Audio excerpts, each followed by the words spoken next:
When did you realize your life was in danger? My friend Megan grabbed my arm while we were shopping for jeans and whispered, "Don't turn around, but is that guy following us?" I glanced over my shoulder and saw a man in a gray hoodie looking at his phone that was angled toward us. We'd noticed him earlier in the food court, then again at Sephora. We decided to test it and left suddenly, walking toward Forever 21. And there he was, coming up the escalator. Now my heart was racing. Megan said we should go to security, but I felt stupid because what would we say? That some guy was shopping in the same stores. We couldn't see his face clearly under the hood, and he wasn't doing anything obviously threatening, just existing near us. We ducked into the crowded store and wove through racks of clothes, trying to lose him. I saw him enter and stop near the entrance, scanning the store systematically, row by row. We crouched behind a display, and Megan whispered, "Why would someone follow us? What if he's some creep who saw us and just decided we were easy targets?" That made my skin crawl. We waited until he moved deeper into the store, then slipped out the side entrance. We speed-walked toward the department store, figuring we could cut through to the parking garage. My hands were shaking as I texted my roommate where we were, just in case something happened. We made it to the department store and started weaving through the makeup counters, past the jewelry, toward the back exit. I was starting to breathe normally again when Megan froze. He was there again, coming through the main entrance, moving faster now like he knew we'd spotted him and didn't care about being subtle anymore. We ran toward the back exit and I could hear footsteps behind us, not running but walking fast, steady, deliberate, like he knew we couldn't really escape. An employee asked if we needed help, and I wanted to scream yes, but Megan pulled me along, saying, "The exit's right there." We burst into the parking garage and the temperature dropped instantly, cold concrete and shadows everywhere. We ran toward where I'd parked on level 3. I fumbled for my keys while we ran, my hands shaking so bad I dropped them and they skittered across the concrete. Megan grabbed them and we reached my car in a dark corner where I'd parked that morning.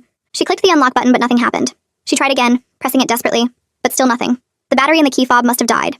I grabbed the keys to manually unlock it, but my hands were shaking too much to get the key in the lock. That's when we heard the garage door slam open behind us, the sound echoing off every surface. He was coming, walking straight toward us with purpose.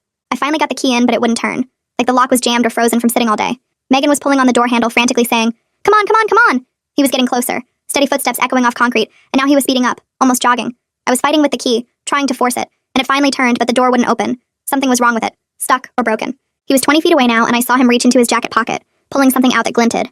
Megan turned to face him, maybe to scream for help, but the garage was empty. The lights illuminated his face as his hood fell back, and Megan made this horrible gasping sound, her whole body going rigid. She grabbed my arm so hard her nails dug into my skin, drawing blood. "Oh God," she said, her voice high and terrified. "I know who that is. Run." We both turned and ran, our shoes slapping against the concrete as we sprinted back toward the department store entrance. Ian's footsteps got louder behind us, and I could hear him breathing hard, gaining on us. The door felt impossibly far away, and my legs were already burning from the sprint. Megan yanked the door open, and we stumbled inside, nearly crashing into a mannequin display. My hands were shaking so bad I could barely hold my phone, but I managed to dial 911 while we dodged between racks of coats and dresses. The operator's voice came through, and I tried to explain where we were, but my words came out jumbled and panicked. Megan grabbed my arm and pulled me deeper into the store while I told the operator we were being chased at Westfield Mall. A sales associate saw us running, and her eyes went wide with concern. She waved us toward a door marked "Employees Only," and ushered us through without asking questions. The break room smelled like coffee and microwaved food. The associate locked the door behind us and immediately picked up the store phone to call mall security. I was still on with the 911 operator, giving her more details about our location while Megan paced back and forth, her face pale. The sales associate pointed to a small monitor on the wall that showed the security camera feed from the store floor. We crowded around it and watched Ian stop at the store entrance, his head turning left and right as he scanned the area. 2 security guards were walking toward the entrance from the mall corridor, and Ian must have spotted them because he suddenly turned and walked quickly in the opposite direction. My whole body was still shaking, and the security guard who arrived a few minutes later had to ask me to repeat myself twice. Megan kept looking at her phone and wouldn't meet my eyes, which made my stomach twist into knots. After we gave our initial report about the man following us through the mall, Megan finally looked up and her voice came out small and scared.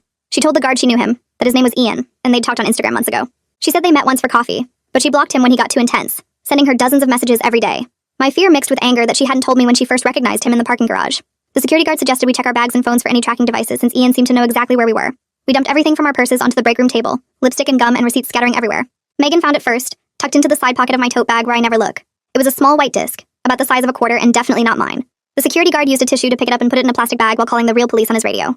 2 patrol officers showed up within 20 minutes, their uniforms and badges making everything feel more serious and official. Detective Glover arrived shortly after, a woman in her 40s with short gray hair and sharp eyes that missed nothing.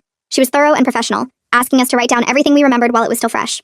She took the AirTag in its evidence bag and said they'd pull all the mall security footage from today. Megan pulled up her Instagram on her phone and showed the detective the old messages she'd never deleted from Ian. They started out friendly enough, talking about movies and music, but quickly turned obsessive when Megan didn't respond fast enough. He'd sent her 43 messages in one day after she told him she wasn't interested in dating. The messages got worse from there, alternating between calling her beautiful and calling her stuck up for ignoring him. Detective Glover took photos of everything with her phone and wrote down Ian's full name and username. She asked if we had any other contact with him, or if we'd seen him around campus before today. Megan shook her head, but I remembered something, and told the detective about seeing a gray Honda following us last week. I hadn't thought much of it at the time, but now it made sense. The detective wrote everything down in her notebook and said she'd run Ian's information through their system. She gave us each her business card and said she'd be in touch soon about getting a restraining order. The mall security offered to walk us to our cars, but I didn't want to go back to that parking garage. Megan called her roommate to come pick us up while I sat there trying to process everything that had happened. My tote bag sat on the table and I kept staring at the pocket where the AirTag had been hidden. How long had it been there and when did Ian put it in my bag?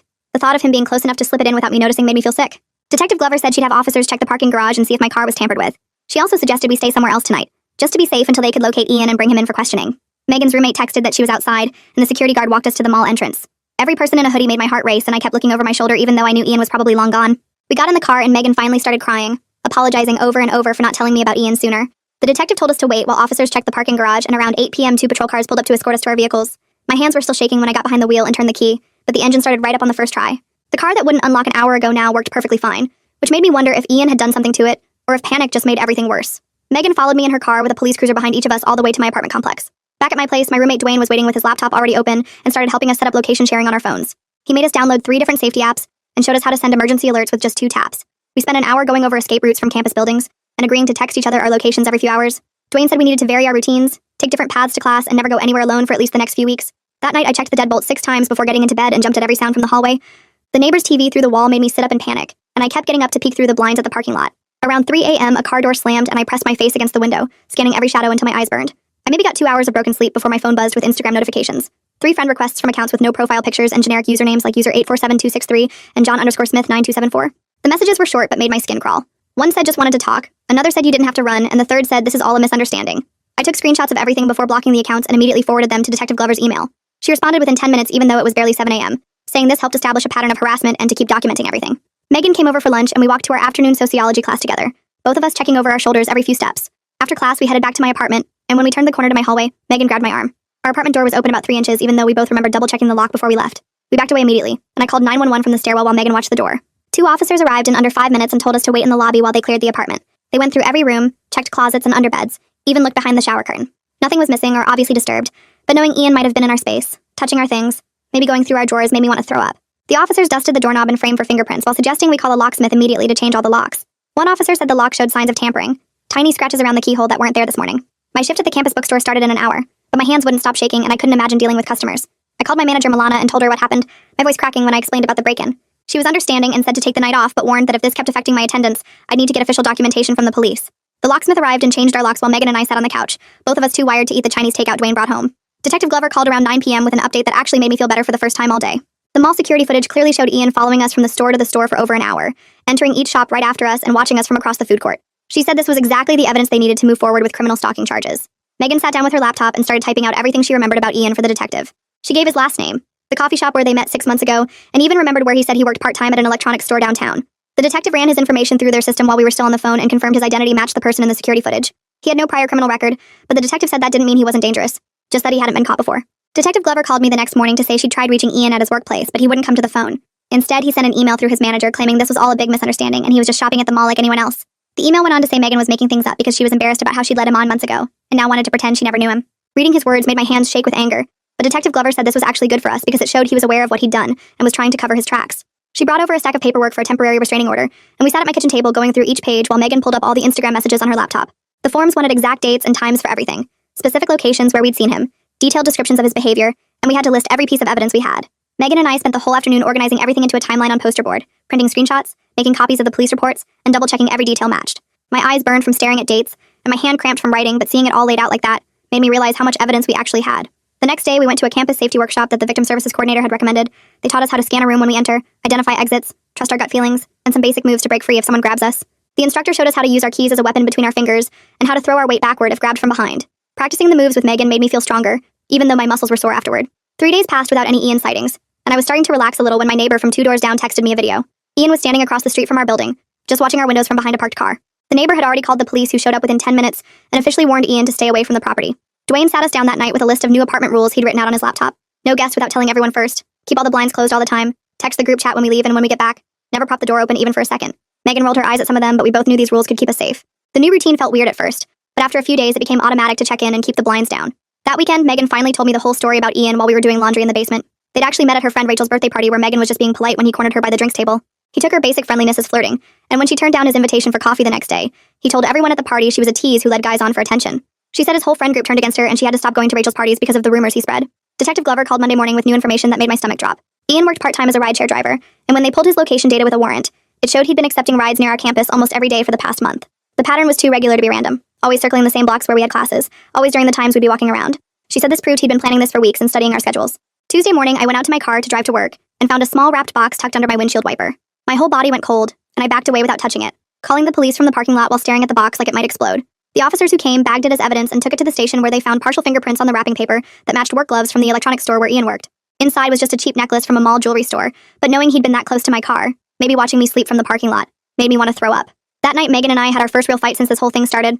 I was mad that she'd hidden the Ian connection when she first recognized him at the mall, and my voice got louder than I meant it to. She started crying and said she was ashamed of the whole thing and scared I'd think she brought this on us somehow. We were both yelling and crying in the living room while Dwayne hid in his bedroom, and finally we just sat on the floor exhausted. Megan said she was sorry for not telling me right away, and promised no more secrets between us. I told her I was sorry for yelling and that none of this was her fault, that Ian was the only one to blame for his actions. We hugged it out and agreed to be completely honest with each other from now on, no matter how embarrassing or scary something might be. Detective Glover came to our apartment the next morning with a thick folder and a laptop, spreading everything across our kitchen table while Megan made coffee. She pulled out printed screenshots of the Instagram messages, the mall security footage stills, and the AirTag evidence report, arranging them in chronological order on the table. I watched her highlight key dates with a yellow marker while Megan found our handwritten notes from that first night. The detective walked us through what would happen at the hearing, how the judge would ask us questions about specific incidents, and we practiced answering without getting too emotional or rambling. She had us repeat the main points over and over until we could say them clearly, even when our voices shook. That afternoon, my phone buzzed with an email notification from an address I didn't recognize, but the subject line made my stomach drop because it said, "Regarding recent misunderstanding, Ian Masterson." The email was from Ian's lawyer, and went on for 3 paragraphs about how Ian was deeply sorry for any confusion, how he never meant to frighten anyone, and how this was all just a big misunderstanding between friends. He wrote that Ian was hurt and confused by our reaction to what he thought was innocent behavior, and hoped we could resolve this without further legal action. Megan got the same email, and we both forwarded them to Detective Glover without responding, even though part of me wanted to write back and tell him exactly what I thought of his client. The detective added the emails to our evidence file and reminded us not to engage with Ian or his lawyer outside of official proceedings. My mom called that night after I finally worked up the courage to tell my parents what was happening, and I could hear the panic in her voice as she begged me to pack up and come home immediately. She said I could finish the semester online or transfer to the community college near home where I'd be safe, where they could protect me. My dad got on the phone too and offered to drive down that night to pick me up. Said he could be there in 4 hours and have me home by morning. I appreciated their concern, but told them I wasn't going to let Ian chase me away from my life, my friends, my education, everything I'd worked for. The next day at work, Milana pulled me into her office and said they were adjusting my schedule for safety reasons after I'd explained the situation. She moved all my shifts to daytime hours when other employees would always be present. No more closing shifts or early morning inventory alone. The new schedule meant fewer hours though, dropping from 30 hours a week to maybe 20, which meant my next paycheck would be a lot smaller. I did the math in my head and realized I'd have to dip into my savings for rent next month, adding financial stress on top of everything else. A few days later, campus security arranged to escort Megan and me back to the mall so we could practice being in that space again without panicking. The officer walked with us through the main entrance and I felt my chest tighten immediately, my breathing getting shallow as we passed the food court where we'd first noticed Ian. We walked the same path we'd taken that day, through the department store toward the parking garage, and when we got close to the garage entrance, my hands started shaking so bad I had to stuff them in my pockets. The security officer noticed and suggested we take a break, but I pushed through, walking into the garage and standing there for a full minute before we left. Megan squeezed my hand the whole time, and we actually bought some clothes on the way out, refusing to let that place become somewhere we couldn't go. That night we were watching TV when we heard a huge crash from upstairs, like someone had dropped a bowling ball or knocked over furniture. Megan and I both jumped up, grabbing our phones with 911 already dialed, our fingers hovering over the call button as we stared at the ceiling. We stood frozen for maybe 30 seconds before we heard our upstairs neighbor yelling sorry through the floor, saying she'd dropped her exercise weight while working out. We both started laughing, but it was that shaky, nervous laugh when you realize how on edge you've become, how ready you are to assume the worst. The restraining order hearing was scheduled for the following Tuesday at 9 in the morning, and I didn't sleep at all the night before. Walking into that courtroom and seeing Ian sitting at a table 20 feet away in a navy suit and tie made my skin crawl because he looked so normal, like any random guy you'd see at an office job. His lawyer was an older man with gray hair who kept whispering in Ian's ear while we took our seats with Detective Glover at the other table. Ian kept his eyes down mostly, but I caught him looking at us a few times with this expression like he was the victim here, like we were the ones causing him problems. When it was his turn to speak, he stood up and told the judge in this calm, reasonable voice that this was all a misunderstanding, that he'd simply been shopping at the mall that day too. He claimed he knew Megan from before and was surprised to see her, maybe followed for a bit hoping to say hello but never meant any harm. Detective Glover presented our evidence methodically, showing the judge the security footage that clearly showed Ian following us store to the store for over an hour. She explained about the AirTag found in my bag, showing the device in an evidence bag, and the report confirming partial prints from Ian's work gloves. Then she played the video my neighbor had taken of Ian standing outside our building, just watching our windows from across the street. The judge asked Ian's lawyer about the AirTag, and he claimed his client had no knowledge of how it got in my bag, suggesting maybe it fell in accidentally. The judge looked at him like he'd just said the sky was green and asked how an AirTag accidentally falls into someone's bag while shopping. She asked me and Megan some questions about how this had affected our daily lives, and Megan's voice cracked when she described being afraid to leave the apartment alone. After about an hour of testimony and evidence, the judge said she'd seen enough to establish a clear pattern of stalking behavior. She granted a 2-year restraining order requiring Ian to stay at least 500 feet away from us, our home, our workplaces, and our school campus. Ian's lawyer tried to argue that 500 feet was excessive in a college town where people naturally crossed paths, but the judge cut him off and said the distance stood. As we walked out of the courthouse, I felt like I could breathe for the first time in weeks, but that relief lasted about 30 seconds. Megan grabbed my arm and pointed to the street where Ian's silver Honda was slowly driving past, him staring at us through the driver's side window even though the restraining order had literally just gone into effect. I pulled out my phone and started recording while Megan called Detective Glover, who was still inside the courthouse, telling her Ian was violating the order already. Detective Glover came running out of the courthouse with 2 patrol officers, and they spotted Ian's car turning the corner. The officers jumped in their cruiser and took off after him while Detective Glover stayed with us, writing down the exact time and taking photos of the street where we'd seen him. Within 45 minutes, she got a call that they'd arrested Ian 3 blocks away for violating the restraining order. He spent the night in jail but posted bail the next morning, though now he had additional criminal charges on top of the stalking case. That afternoon, Megan and I went to the hardware store and bought new deadbolts for our apartment doors. The locksmith came that evening and installed them while we watched him work, both of us memorizing which key went where. We started taking different routes to campus each day, sometimes walking down Oak Street, sometimes cutting through the student center, never using the same path twice in a row.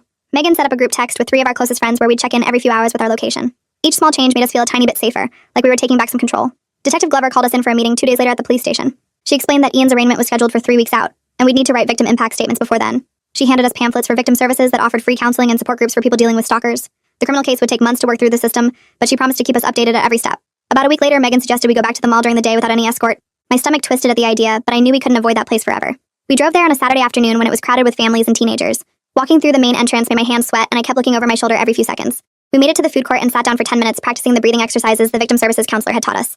Megan bought a pretzel and I got a smoothie, forcing ourselves to act normal even though my heart was pounding. We even went into a few stores and bought some clothes, refusing to let fear control where we could go. That night we sat in my room and finally talked about everything that had happened between us. Megan apologized again for not telling me about Ian when she first recognized him at the mall. I admitted I was still hurt, but understood why she'd been scared and embarrassed to bring it up. We made new rules for our friendship, promising to tell each other everything even if it was awkward or scary. No more secrets, no more hiding things that might affect both of us. Our friendship felt different after that conversation. Stronger somehow because we'd gotten through something terrible together. The campus counseling center paired me with a therapist who specialized in helping stalking victims. She taught me techniques for managing the anxiety that would hit me at random times during the day. After 3 weeks of sessions, I finally slept through a whole night without waking up to check the locks. My daily routine started feeling almost normal again. Going to classes, working my shifts at the bookstore, hanging out with friends. 6 weeks after the restraining order hearing, the prosecutor assigned to Ian's case asked to meet with us. She was a woman in her 40s who explained that Ian's lawyer wanted to make a plea deal. He would plead guilty to stalking charges, serve 6 months of probation, and attend mandatory counseling for his behavior. If we agreed to the deal, we wouldn't have to testify at a trial and relive everything in front of a jury. The prosecutor said it was a decent offer considering first-time stalking charges rarely got jail time anyway. Megan and I talked it over and decided we'd rather avoid a trial where Ian could stare at us while we testified. We told the prosecutor we'd accept the plea deal. 3 months after that day at the mall, life had settled into something that felt surprisingly normal. Ian was serving his probation in another county where his parents lived, 200 miles away from us. The prosecutor sent us updates confirming he was attending his required counseling sessions and hadn't violated any terms of his probation. Megan and I were closer than we'd ever been, checking in with each other daily and being completely honest about everything. I still looked over my shoulder sometimes when walking alone, and I always checked my bag for tracking devices, but I wasn't scared anymore, not the way I had been those first few weeks. The whole experience taught me that asking for help wasn't being weak or dramatic. Speaking up when something felt wrong, trusting my instincts, getting the police involved immediately, all of that had probably saved us from something much worse. Thanks for hanging out and wondering through all of this with me. Definitely felt like a whole journey together. Until we meet again, take care. Subscribe for more content like this.